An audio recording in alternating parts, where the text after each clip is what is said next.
Hello. I want to talk to you about a feeling that most of us are too ashamed to admit. That strange, almost physical clenching you feel in your chest. When the doorbell rings unexpectedly, the sudden, overwhelming desire to pretend you're not home, to hide behind a drawn curtain. The profound, quiet resistance that rises up from deep within you.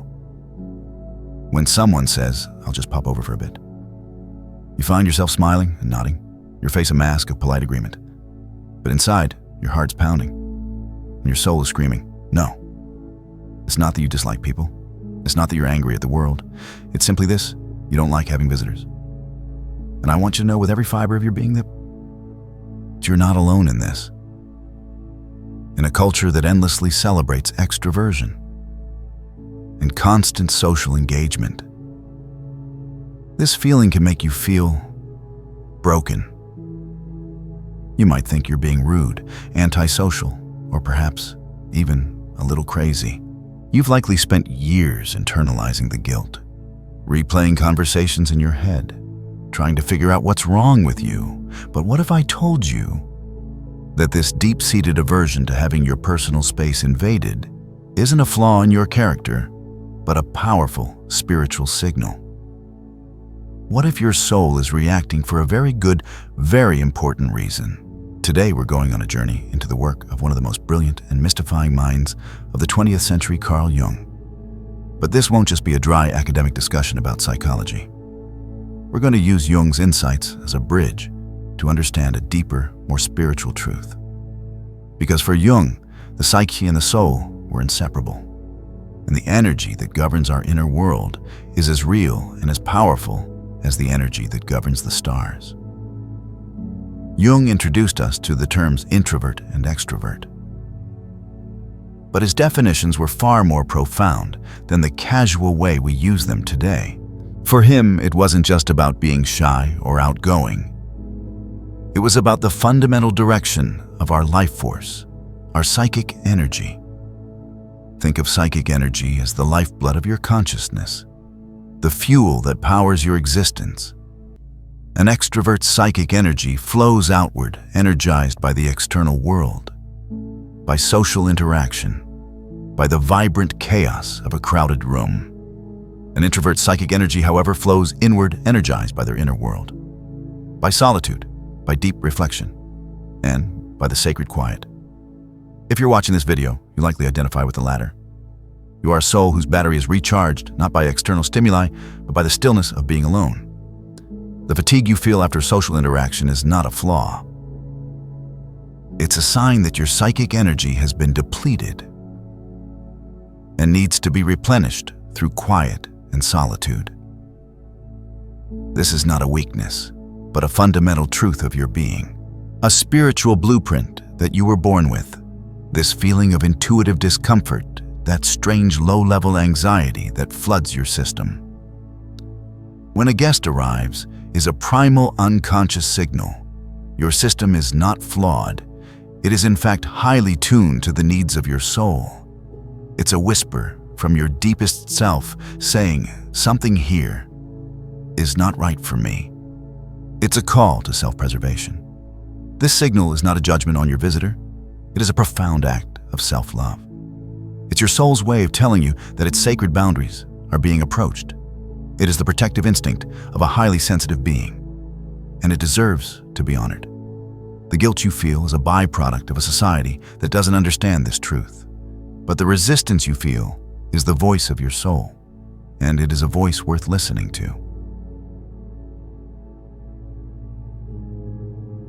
In the modern world, we often see our home as just a physical space, with walls, a roof, and furniture, a place to eat, sleep, and store our belongings. But according to Carl Jung, a home is far more than that. It is a powerful, living symbol of your inner world, your psyche.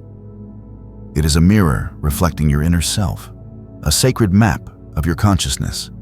Every room, every corner, every object in your home holds a piece of your energy. The bedroom represents intimacy and your subconscious mind. The living room, your social persona, the kitchen emotional nourishment, the basement your unconscious depths, and the front door. That is the sacred boundary between your inner world and the outer world. Each of us has an invisible, vital, energetic field. This is a subtle space that surrounds and permeates your body, extending into the spaces you inhabit. It's a field of energy, emotion, and intention. For you, a soul with an inward flowing energy, you have spent countless hours and intentional energy cultivating this field in your home. You've created a safe, peaceful, energetic field, a nest, a cocoon, a sanctuary where you regenerate energy, balance emotions, and can finally be your full, authentic self without judgment. It is your personal temple, and every object, every scent, every sound or lack thereof is a part of its carefully woven tapestry. Now, imagine someone rings that doorbell. They don't just bring their physical body through your front door. They bring their entire energetic field with them. They bring their thoughts, their emotional residue, from the day, their unspoken anxieties, their own psychic static. And when they step inside your carefully cultivated sanctuary, their energy field merges with yours. This isn't a bad thing in and of itself, but it is a disruption. It's like a stranger walking into the middle of a delicate meditation. The air changes. The quiet is broken. The invisible threads of peace that you've so meticulously woven throughout your day are suddenly pulled and tangled. For a soul that is highly sensitive to energy, this can be profoundly draining. You might feel it as an unspoken tension, a nervous flutter in your stomach, or a sudden unexplained sense of fatigue. Your psyche, the guardian of your inner temple, is reacting. It's sending you a signal. An outside energy has entered the sanctuary. And now we must work to reestablish balance. This isn't about being rude or selfish. This is about energetic integrity. It is an intuitive act of self-preservation. Just as a plant needs a certain amount of light and water to thrive, your soul needs a certain amount of undisturbed space and solitude to flourish. Your aversion to visitors isn't a social quirk. It's the natural spiritual act of protecting your inner garden. So the next time you feel that resistance, don't judge yourself for it. Understand it for what it is, a loving and necessary boundary. Your soul is asking you to honor the sanctity of your home, not just as a physical space, but as the temple of your being. By recognizing this truth, you begin to step into a new, more empowered relationship with yourself. You are no longer the person who is bad at having guests. You are the guardian of your sacred space. And that is a noble and powerful role to play. Let's talk about a part of ourselves that Jung called the shadow. The shadow is not inherently evil. It's simply the unconscious part of our personality that contains all the qualities, emotions, and memories we've repressed, rejected, or hidden from ourselves and others. It holds the parts of us we've deemed unacceptable to society, our deepest fears, our unhealed wounds, our unexpressed truths. And it is a powerful force that often emerges when we least expect it. Now, what does this have to do with not liking visitors? Everything. When a visitor enters your home, they don't just bring their external persona. They bring their own psyche, their own wounds, their own shadow. And in the intimate, unguarded space of your home, your own inner temple, their shadow can unconsciously brush against yours. Jung famously said, "Until you make the unconscious conscious, it will direct your life, and you will call it fate." And sometimes that fate shows up as an inexplicable feeling of unease when a guest is sitting on your couch. You're having a perfectly pleasant conversation, but something inside you is churning. A stray comment, a subtle mannerism, a particular tone of voice from your guest might, without either of you even realizing it, hit a pressure point in your own psychic armor. It might activate a part of your shadow you've been avoiding. Perhaps they remind you of a past trauma, or their energy triggers a repressed feeling of unworthiness. The discomfort you feel isn't about the person in front of you. It's about a part of your own shadow that has been activated. It's a whisper from your unconscious saying, "Hey, listen, there's something here that needs your attention. This energy is touching a part of me that is still raw." This is not a sign of social inadequacy. It's a sign of a deeply sensitive and self-aware soul. Your psyche is so attuned to the subtle shifts in energy that it's alerting you to a potential psychic conflict. Your aversion to visitors is not just an energetic boundary. It's a psychic boundary. It's a protective mechanism your unconscious has put in place to prevent you from confronting parts of your shadow that you're not yet ready to face. This is why, for some of us, having a visitor can feel so incredibly vulnerable. You're not just opening your physical door. You're, in a sense, opening the door to the hidden, unintegrated parts of your psyche. And that can be a terrifying and exhausting prospect. The intuitive pushback you feel isn't because you're a bad host. It's because your psyche is wise. It knows what it can handle and what it can't. So the next time that weird, inexplicable unease washes over you during a visit, instead of judging yourself for it, take a moment to be curious. Ask yourself, what part of my psyche is this touching? What is my shadow trying to tell me? By listening to this discomfort, you begin the profound work of integrating your shadow. You transform what you once saw as a personal flaw into a sacred signpost on the path to spiritual wholeness. You turn a moment of social awkwardness into an opportunity for deep internal growth. Imagine you have a finely crafted mask that you wear every day. This mask is your persona. In Jungian psychology, the persona is the social face we present to the world, the carefully constructed role we play to fit into society.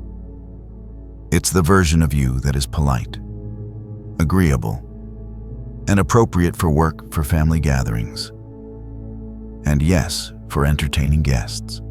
The persona is not a lie, but it is only a part of you, often the most socially acceptable part. The problem isn't the persona itself. Jung said it's a necessary tool for navigating social life. The problem begins when we are forced to wear the persona in the one place where we should be completely free of it, our home. Your home is meant to be the place where you can take off your mask, hang it on a hook by the door, and simply be your authentic, unfiltered, unedited self. But when a visitor arrives, you're suddenly forced to put that mask back on. You have to perform. You have to choose your words carefully, manage your facial expressions, and engage in small talk that often feels empty. You have to be the host, a role that requires a huge amount of psychic energy to maintain. The real you, the self that was just enjoying the quiet and the solitude, gets pushed back into the shadows. This is why having visitors can feel so incredibly exhausting. It's not the physical presence of the person. It's the psychic energy required to maintain the persona. Your soul is yearning for authenticity, for the freedom to simply exist without a mask. The deep-seated aversion you feel is your soul crying out, "Please just let me be me in my own space." This is a profound spiritual clash between the societal demand to be on and the soul's need for authenticity. For those of us with introverted energetic systems, this struggle is constant. We spend our days navigating a world built for extroverts, often wearing our persona as a form of self-protection. Our home is the one sanctuary where we can finally let our guard down. And when a visitor shows up, it feels like a violation of that sacred, unguarded space. It feels like a demand to put the mask back on. And our soul rebels. The guilt we feel for not wanting to entertain guests is often a reflection of our persona trying to do its job. A good person would be happy to have guests, it whispers. But the true, authentic voice of your soul is saying a good person is one who honors their own needs. So I want you to give yourself permission. Permission to take off your mask. Permission to leave it by the door, especially when you are in your own sanctuary. Your home is not a stage for social performance. It is the sacred theater of your soul's unfolding. The next time you feel that powerful resistance to a visitor, recognize it for what it is. The voice of your soul asserting its right to be authentic. It is a liberating truth to realize that you are not being rude. You are simply refusing to put on a mask that your soul is desperate to shed. In the vast landscape of the human psyche, Carl Jung identified what he called archetypes, universal primordial images that exist within the collective unconscious of every person. They are patterns of energy and behavior that shape our experience. One of the most misunderstood and most powerful of these is the hermit. When we think of a hermit, we often conjure an image of a lonely, sad person who has failed at social life. But in the Jungian tradition, the hermit archetype is a figure of profound wisdom and inner strength. The hermit carries a lantern, not to find his way, but to illuminate his inner path. He retreats from the world, not to escape it, but to find a deeper truth that can only be discovered in solitude. For many of you, that deep-seated desire to be alone, that powerful aversion to having guests, is not a personal quirk. It is the sacred call of the hermit archetype within you. The hermit is inviting you to slow down, to turn off the external noise, and to go inward. The hermit knows that genuine wisdom, true insight, and deep self-knowledge are not found in the chattering of small talk or the endless distractions of the external world. They are found in the silence. This isn't about being antisocial. It's about being pro-soul. The hermit's path is a heroic journey of conscious withdrawal. It's a deliberate act of choosing introspection over interaction, solitude over social obligation. This is a brave, even rebellious act in a world that constantly demands our attention and external validation. When you refuse a social engagement or decide not to have visitors, you are not being selfish. You are answering a deep spiritual call. You are honoring the hermit within who is whispering, "Don't get lost in the noise. Come inward. There is important work to be done here." This work is the process of listening to your own soul, of hearing the whispers that get drowned out by conversation and distraction. It is the work of illuminating your own inner darkness, not with fear, but with the gentle light of awareness. The hermit archetype teaches us that solitude is not empty. It is full of potential, full of wisdom, full of the very answers you've been looking for.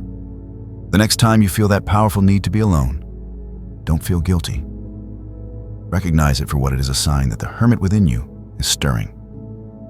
He is handing you the lantern and inviting you to step onto the most important path of your life, the path that leads inward to your own profound and unshakable truth.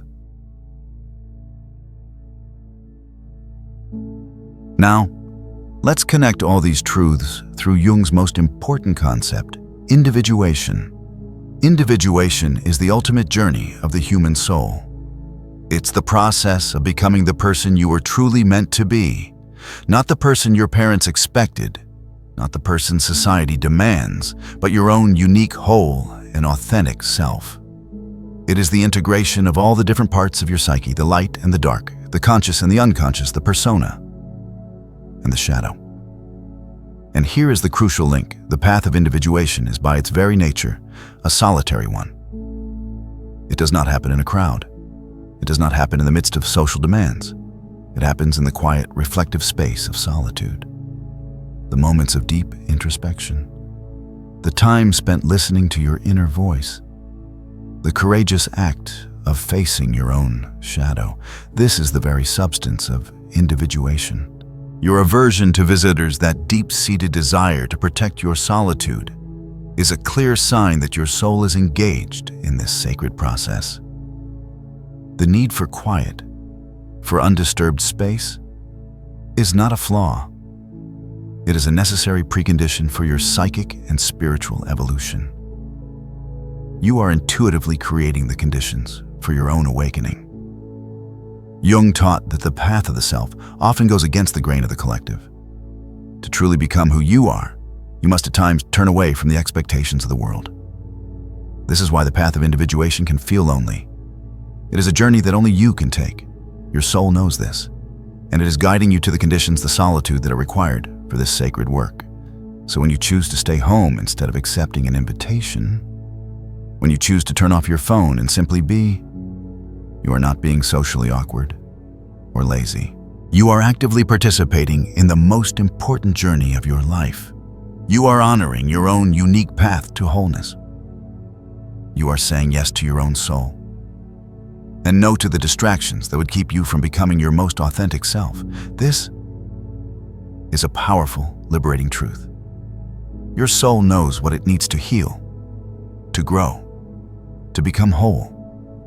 And for some of us, that means a quiet house and a closed door. The resistance you feel is a beautiful, intuitive validation of your path.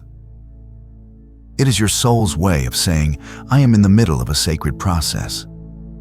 I need this solitude to become who I am meant to be.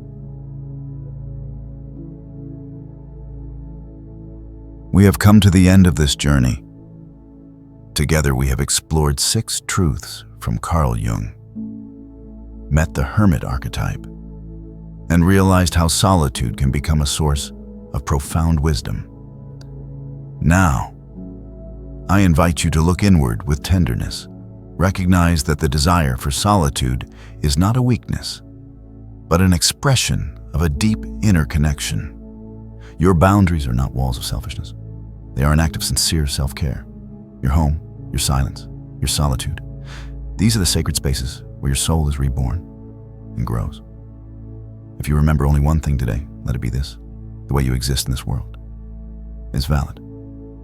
Your love for silence is a genuine expression of your soul, and it deserves to be honored first and foremost by yourself. So, don't rush to open the door. Turn back inward.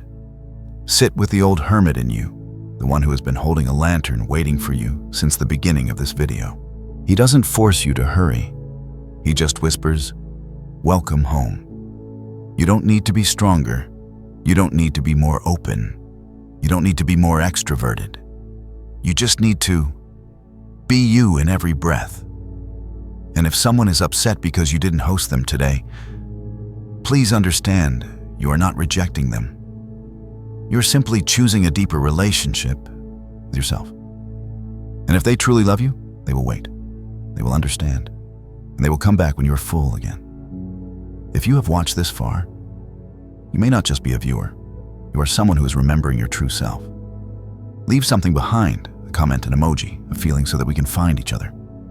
The ones who keep the fire for themselves, the ones who are learning to live authentically without apologizing for it.